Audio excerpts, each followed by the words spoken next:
on to watching Netflix Shadow and Bone, Season 2, Episode number 5.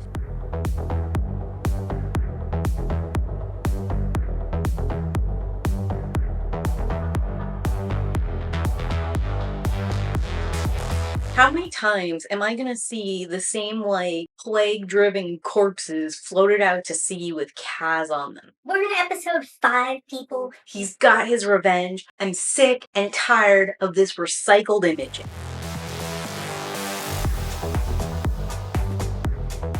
Why is there always this angst if you're physically damaged in some way, the person you have a relationship with isn't gonna like you anymore? If you're gonna create this kind of angst or whatever, make her angry that he left her behind, or make her angry that he helped the Darkling at all.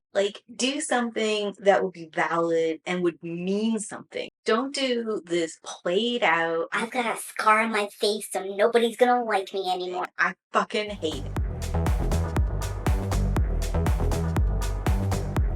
I think this friendship between Alina and Jenya is kind of unearned. I know we got some training montages in season 1 and they hung out a lot together, but I just never felt like this friendship, camaraderie. And then Jenya turned around and betrayed everything that Alina and she had together in kinship. Literally put Alina in the same kind of position that she had been in with the king, only it was Alina and the Darkling. So Jenya can be legitimately sorry for that, but she needs to do some kind of atonement or say something. This immediate forgiveness and joy that she's here, this hugging moment, it does not feel earned to me. The same way Jenya and her boyfriend should have had some kind of hugging, I'm glad you're both alive moment. There should have been some kind of conflict between Jenya and Alina still. I think they just flipped where we needed tension and resolution.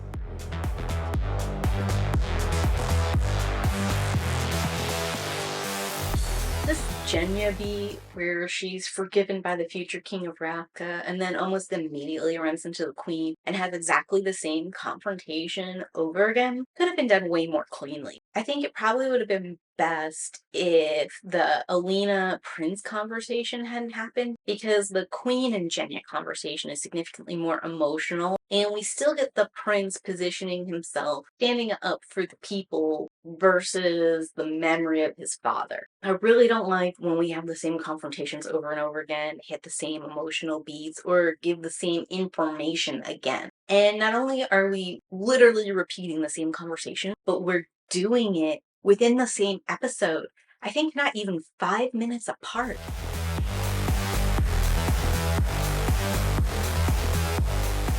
This is the second time I've had to hear someone ask about Zoya's aunt for no emotional response. This woman we never knew, and it doesn't create any resolution between Zoya and Nina either, or better define why these two are in conflict. Is episode 5 just gonna be the episode where we repeat the same beats over and over again?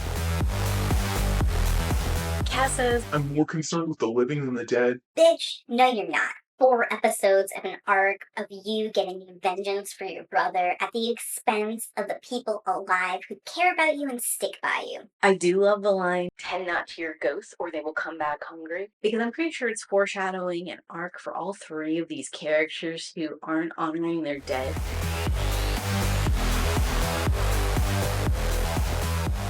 Maybe this moment between Jenya and her boyfriend is just supposed to be an emotional moment, but it's another example of setting up a conflict earlier in the episode and to have it very easily resolved in the same episode. And the fact that they know each other so well that even when she tries to push him away by saying she's mad about him leaving her, or she's mad about the Darkling, or whatever the deal is here, he does not buy it, and he knows what the issue is. Then how come she didn't know him well enough to know that he wouldn't care that she has a face scar now? Especially where Jenya's been in the palace and had to be really sensitive to little tells and little leaks of information. The fact that she doesn't know such a big thing in her own life feels really unself-aware. And maybe this moment is great for all the girlies and a wonderful message and whatever, and if so, I'm glad for them. But from my perspective, it just feels like an unearned hurrah moment.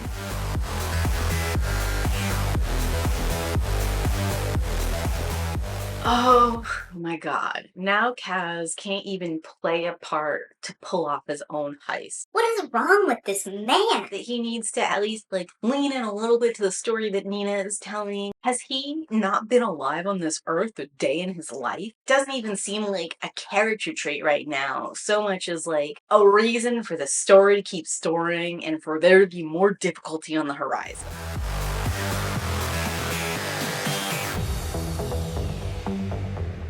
This Elena Darkling conversation doesn't make a lot of sense to me because we haven't seen this power growing within Elena or Elena mastering her power. This back and forth monologuing where they keep telling me that Elena's really powerful and capable. It just doesn't work. As it is, I think Ben Barnes does a lot of posturing with his power, but at least we've seen him do some crazy stuff where Elena has a lot of expectation and a lot of things she has to accomplish, a lot to prove to other people. But the fact that she has to prove it is part of the problem that she's looking to solve. And I feel like the Darkling should know that because he was there for her training. He sees that she hardly ever uses her powers and that she hasn't come up with creative different ways to use them or use them in any kind of way that would scare others. This specific part of the show is such a contrived young adult fantasy plot point, and it really doesn't contribute much or anything to the rest of the show. And also the show doesn't support this premise in any way. Elena is being super unfair to Mal in this situation. Some of the stuff I've been appreciating about him, how understanding and supportive he's being for her, she throws that back in his face and is like, I want you to be a toxic man and be angry and jealous. What the fuck? Elena's such a stupid bitch sometimes. Although, to be fair, I also think in this specific argument, Mal is being a little bit stupid too. He's To what end are you doing all this? and it's Obviously, to close the fold, end the war. because there's nothing for either one of them until this fold situation and the overall war resolves.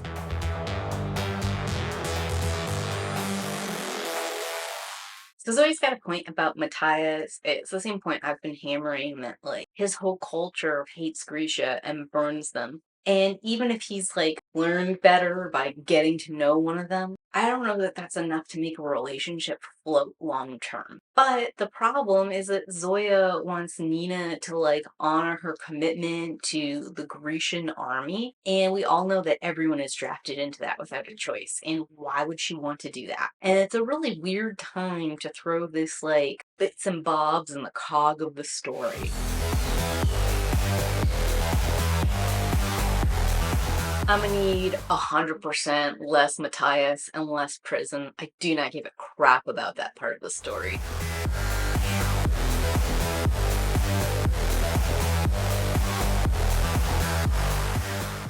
The Alina Bagger conversation here is very emotional and very powerful. It brings us back to season 1 with this narrative of the Darkling taking advantage of Alina's trust, taking advantage of his position of power, how one powerful act or loss of agency can make a person sort of spiral and feel like they never had any agency to start, or they'll never be able to truly get away from this act that this other person has done to them. And for me, that's a very powerful, interesting point the show's making and a great arc for Alina to have. I wish we got a little bit more resolution with it than we've had so far. I know Lena's been running from one thing to the next thing, and perhaps part of the reason that she just keeps pushing forward and going from one thing to another is if she has more quiet moments like the one she's having with Bagger right now, she kind of fall apart, and that's not something she can afford to do while the fold is still standing. I don't think I understand the conversation happening between Nikolai and his mom when he makes the decision to send her to safety. Obviously, the Queen is exiting the show for now. I'm wondering if this conversation or the relationship is going to be important in season 3. But right now, That's just kind of a dangling thread that felt like important things were happening in between the two of them, but I'm not really grasping why or how they're going to be important moving forward. And these moments between Alina and Nikolai are really nice. I can see that their chemistry is building and they're giving us that time for us to feel like the two could actually have a relationship versus her and Mal. I just feel super bad for Nikolai because there's no way this ends with him being the chosen man in this love triangle. He's not like your traditional love triangle situation where like there's one guy who's obviously better than the other guy. There is one person obviously better for Alina, I think, in the long term, and that's going to be Mal. But both of them are like really great choices as far as relationships go. I don't know. I want good things for Nikolai as well as Alina and Mal.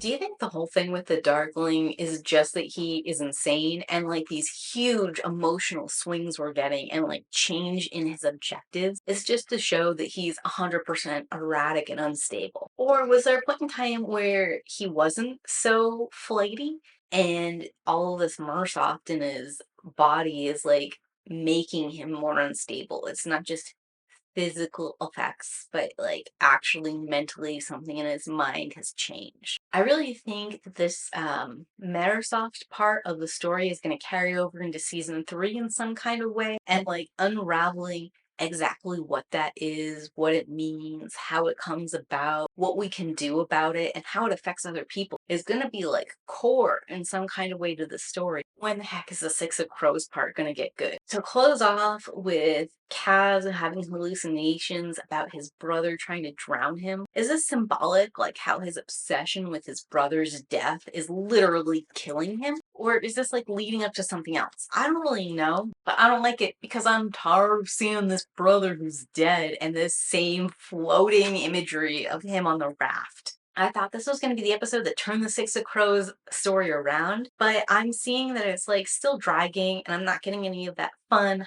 heist, kind of Ocean 11 sort of vibe from it. It's like a really straightforward plan that's gone wrong and feels very draggy. Hopefully we'll get something resolution-wise in episode 6, and maybe by episode 8 we'll get something fun from the Crows.